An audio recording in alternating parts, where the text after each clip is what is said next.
गर्मी की छुट्टियां शुरू हो चुकी थी। 11 साल की आर्या पहली बार अकेले अपने नानी नाना के गांव जा रही थी। आर्या खिड़की से बाहर झांक रही थी। तेज धूप में खेतों की हरियाली चमक रही थी। ट्रेन धीरे धीरे रुकती है। वे मुस्कुराते हुए उसे देख रहे हैं और खुशी खुशी हाथ हिला रहे हैं। आर्या बेटा, इधर देखो। आर्या खुशी से दौड़कर सीधे नानी के गले लग जाती है। नाना मुस्कुराते हुए आर्या का बैग उठा लेते हैं। वे अपनी नटखट नातिन को देख खुश हैं। अरे वाह, ये बैग तो ऐसा लग रहा है जैसे इसमें पूरा घर समा गया हो। अरे नाना, इसमें सिर्फ मेरी जरूरी चीजें हैं। गहरी रात का सन्नाटा, हल्की हल्की हवा के साथ सरसराते पेड़ और नानी का वो पुराना रहस्यमयी घर। अंधेरे में चमकती उसकी खिड़कियां, कभी कभी खुद ब खुद हिलते दरवाजे और वो पुराना गलियारा जहां हर कदम पर एक अनजाना एहसास होता है।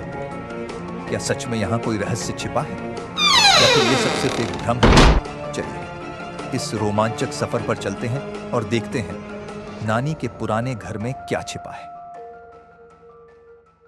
और धूल जमी हुई है और दीवारों पर अजीब सी तस्वीरें लटकी हैं। कमरे के कोने में एक पुराना लकड़ी का बक्सा रखा था। आर्या ने धीरे से उसका ढक्कन उठाया। अंदर कुछ था। बक्से के अंदर एक पुरानी डायरी थी। उसके पहले पन्ने पर लिखा था, जो खोजे वही पाए, राज इस घर में छुपा है। आर्या की आंखें खुली की खुली रह गईं। ये डायरी नानी की लगती है। आर्या हैरानी से, यह जगह इतनी अजीब क्यों लग रही है? सब कुछ उल्टा पुल्टा सा क्यों दिख रहा है? ये लोग उल्टे क्यों चल रहे हैं? क्या यह कोई सपना है या मैं सच में किसी अजीब दुनिया में आ गई हूं? परछाइयां, धीमी रहस्यमयी आवाज में। आर्या, तुम्हें इस जगह का सच जानना होगा। आर्या डरते हुए, कौन बोल रहा है?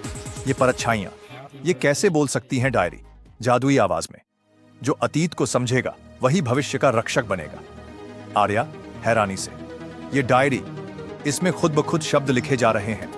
यह सब क्या हो रहा है? कि खिड़की से एक जोड़ी चमकती आंखें झांक रही थी। वही था बिल्लू। बिल्लू दबे पांव कमरे में घुसा, कभी किसी अलमारी के पीछे तो कभी पर्दे के नीचे। उसकी चालों में कुछ तो गड़बड़ थी।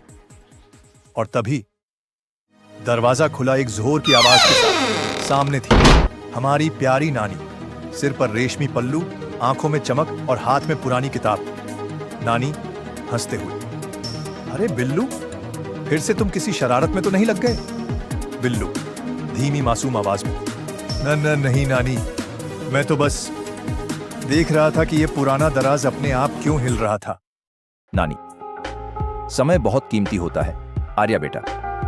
जो समय चला जाता है वो फिर वापस नहीं आता। आर्या, मतलब हमें हर पल की कदर करनी चाहिए, है ना नानी? नानी, देखो ये घड़ी, हर टिक टिक हमें याद दिलाती है कि समय रुकता नहीं। जो काम आज कर सकते हो उसे कल पर मत टालो।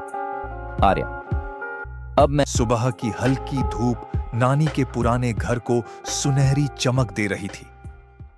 आर्या की आंखों में चमक थी। उसके हाथ में एक पुरानी सी डायरी थी और चेहरे पर एक प्यारी मुस्कान। वो तेजी से दौड़ती हुई बाहर निकली। सीधा ना। कभी कभी जिंदगी हमें ऐसे मोड़ पर लाकर खड़ा कर देती है जहां से आगे बढ़ने के लिए सिर्फ समझ नहीं, साहस भी चाहिए। आज इन सब ने मिलकर जो किया वो सिर्फ एक रहस्य की परत खोलना नहीं था, बल्कि अपने डर से लड़ने की शुरुआत थी। अगर आपको हमारी ये कहानी पसंद आई हो तो फनविल चैनल को सब्सक्राइब और वीडियो को लाइक करना ना भूलें। आपका साथ ही हमें और मजेदार कहानियां लाने की हिम्मत देता है।